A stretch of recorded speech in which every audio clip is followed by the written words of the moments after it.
So yun, good morning po mga trops, panibagong araw at panibagong vlog na naman tayo. At ayun, ngayong araw si Tol Nariel, si Makmak, si Paring Carlo doon muna sa terrace na aasintahan. Tayo, papatubig muna tayo. Meltong vlog daw, magagrass cutter muna ron. So yun yung ganap ngayong araw. Kailangan kasi maasintahan na rin yung terrace ni Paring Carlo para na-order na nga ng panambak. Ayan yung katabi natin dito, nagbabakod na rin ng mabawi bakod nila. Eh, hindi naman katulad ng sa ating pasadya yan. 8 yun sa atin. Ay 10 yun sa atin. Ay. Hindi na pwede mo na dito yan. 8 yung bakod pala natin. Madadaanan yung truck. Ha? Bakit nakakuha ba sa gitna? Kinuha nila limon. Sa gitna pa limon nila eh. Nakakabit na pa rin. Anong hindi pwede? Ayan na. Ay, nakalagay na. Nakatayo na. Buti nakadaan pa yung truck. Ay, kasya. Makakumuha sila doon. Sa baba. Ayan na, nandito sila. Dito sa mga ano dito. Pagka po yung sasakyan niya na. Ayan na, nandito. Nakapasok pa nga dito. Malamang kinausap niya ng bigay. Mas makikira ng negosyo na. Update muna tayo dito sa may sa may Ampalaya. Focus tayo din sa may sitaw sa talong. Papatubig tayo doon. Dumusot din Itong nandito kaya nasaan?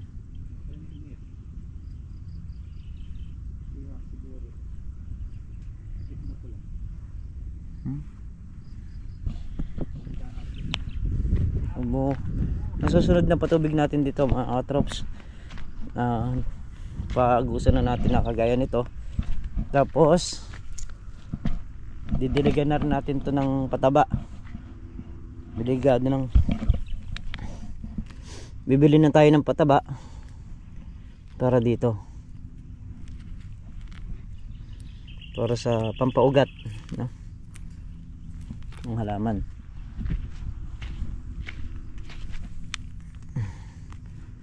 Ayan tapos bibili na rin tayo ng gamot pang spray dito, sabay ang kalamansi.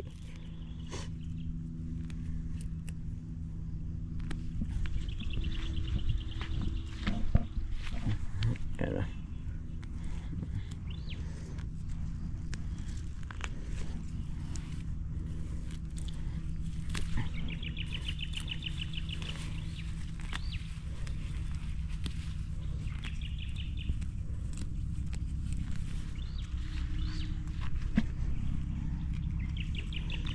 didiligan natin ito ng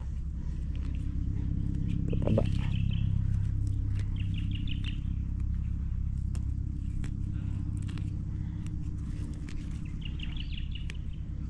Ito siguro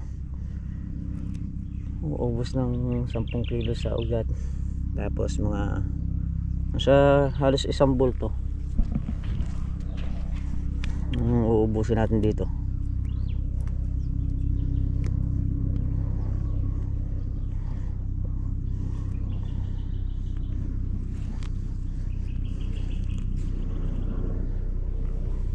Tapos bibili natin ng Marshall, yung kalamansi.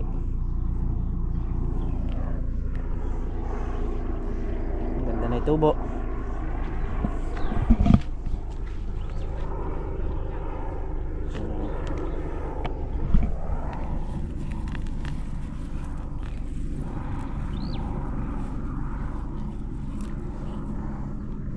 Yung mga puti-puti nang lumalabas, mga insekto.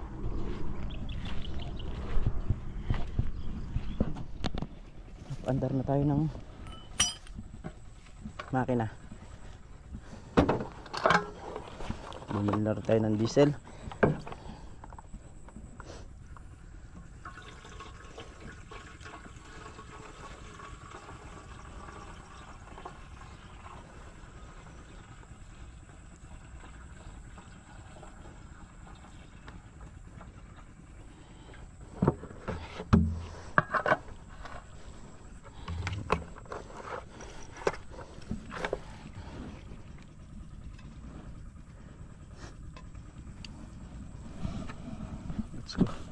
bira na.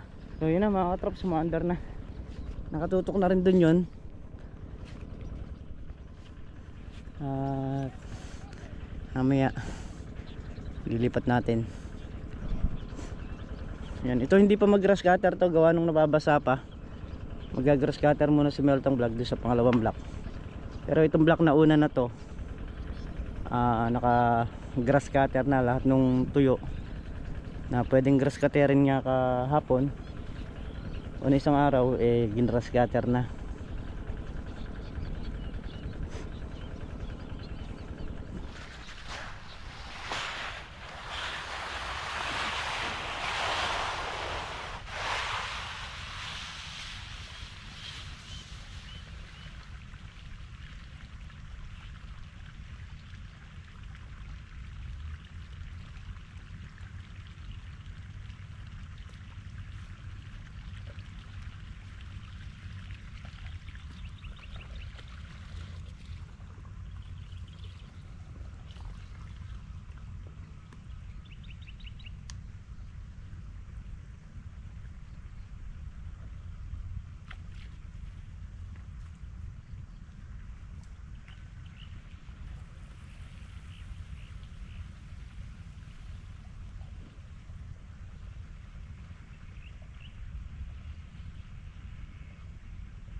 So ito mga katrops, kahapon is natiran siya ng 8 dayos.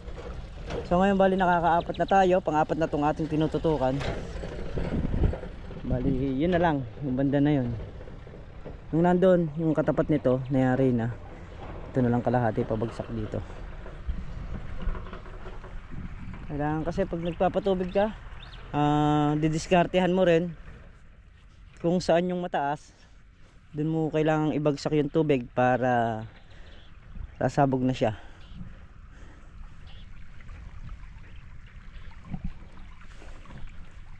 O dito kasi mababa rito, mababa yung gitna, mataas naman dito sa lugar na to. Kaya yung hose natin is nandito. So pag sumadjad yun, lilipat lang natin dito. Mabilis ang proseso, hindi matagal.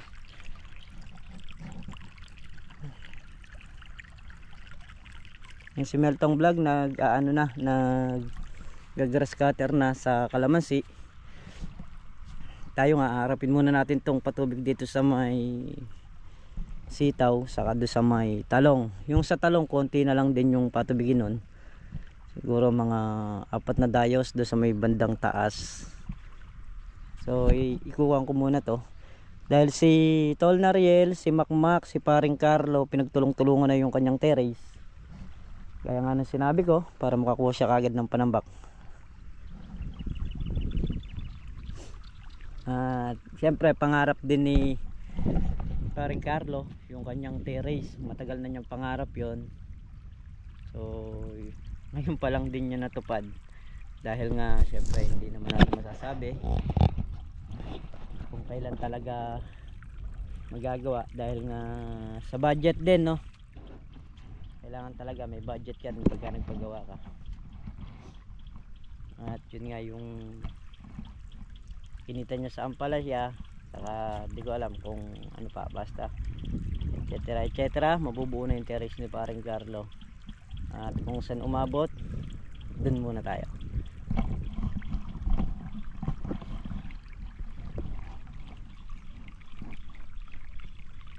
At least meron tayong kasamahan na nangarap magkaroon ng terrace, magkaroon ng kesame, magkaroon ng sariling kwarto, no? Si Makmak kasi magkasama pa sila nung kapatid niya. So si Makmak tapos yung bahay nila nasa gitna ng mga lolo't lola niya. Kaya ang mangyayari, yung kwarto ni Makmak matitibag, pupunta sa gilid para yung gitna nila malinis. So ang mangyayari ng style ng bahay nila, magkabilang side. Ganun. Mainam naman yun. Ano nga, bata pa sila, kailangan nilang matuto, o kailangan nilang pagpursigihan kung ano yung gusto nila, kung ano yung pangarap nila. Na hindi lahat ng pangarap nakatunganga ka lang, kailangan pagpaguran mo para makamit mo yung pangarap mo. Yan, nakalipat na tayo rito sa kabila. Ayan, bali ako kasi pangarap ko talaga dati magkaroon ng sariling bahay. So natupad naman. Ngayon pinangarap ko na makatapos yung mga estudyante. So pag nakatapos yun pa lang okay na ako. Malaking blessing na para sa kanila, hindi naman para sa akin, para hindi sila magmukhang kawawa pagdating ng araw. Kasi alam niyo na mga katrops, unang-una ako grade 6 lang, hindi naman ako nakapag high school o nakapag college. Kaya masasabi kong isang blessing pagka nakayari ka ng college. Hindi ka mahihirapan sa pag nag-a-apply ka ng trabaho. Pagka malaki kasi pagkakaiba nung college graduate dun sa high school graduate at dun sa elementary graduate. Siyempre unang tatanggapin yung nakatapos, kahit na sabihing magaling pa yung grade 6 o yung high school. Pagka may pinag-aralan ka, siguradong matatanggap ka agad.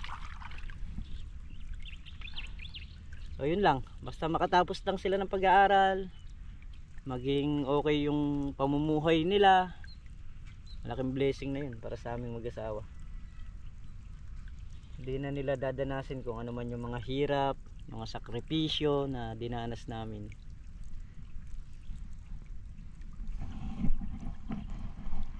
Ayan, konti na lang tayo mayayari na. O ito, bali yung tapat na yun, hindi ko pa napatubigan yun.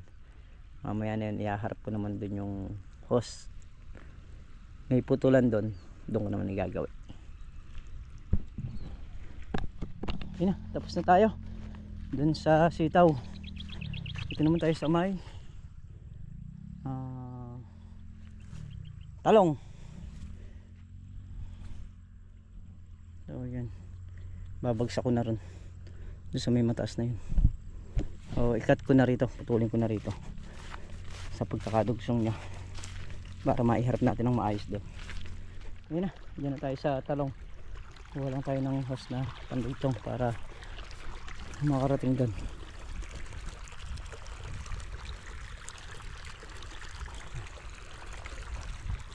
Mataas ng tatlong dais na to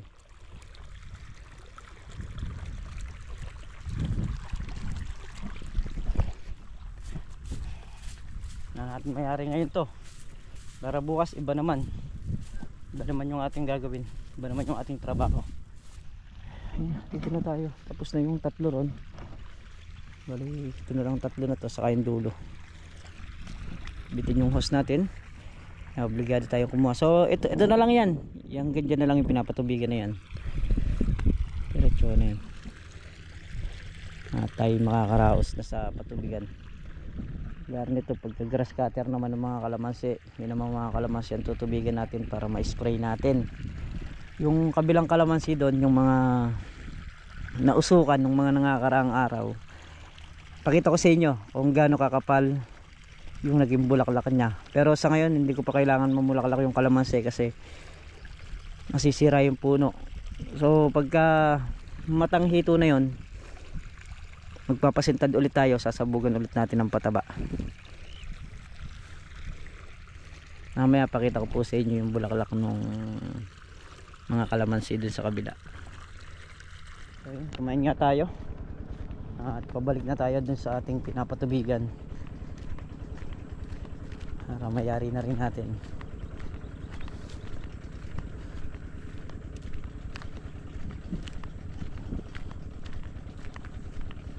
Mamaya nito pili ko ng gamot ng kalamansi saka yung pataba ng ampalaya.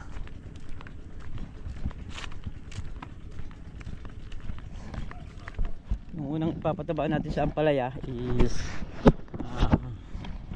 60 pesos per kilo yung gagamitin natin pataba. So bibili tayo ng 10 kilo nun. Tapos next nun yung pinong pataba naman. So itong na tayo ng hose. Ito na lang pinapasadsad natin. Ayun, hanggang dyan na yung tubig, nabasa nya, tapos ere na rin, konti na lang. Tapos yung dalawa rin sa may gilid, yun na lang. Pag nangyari yun, finish na tayo rito sa talong. Yun, ito na yung last. Patutubigan natin. Tirik na naman ang araw. Huli na to. Pagka sumadsad dito, o pag malapit na sumadsad, pupunta na tayo sa makina para napatay na natin. So yun, galing tayo kay paring Carlo at yun nga, meron na silang nakaasinta. So pupunta man tayo ng bayan para bumili ng taba.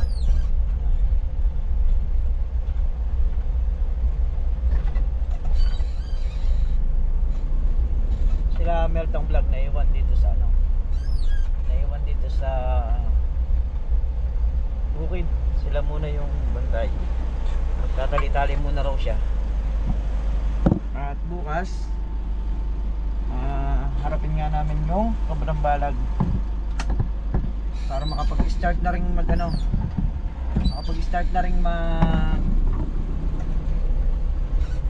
maglinis doon.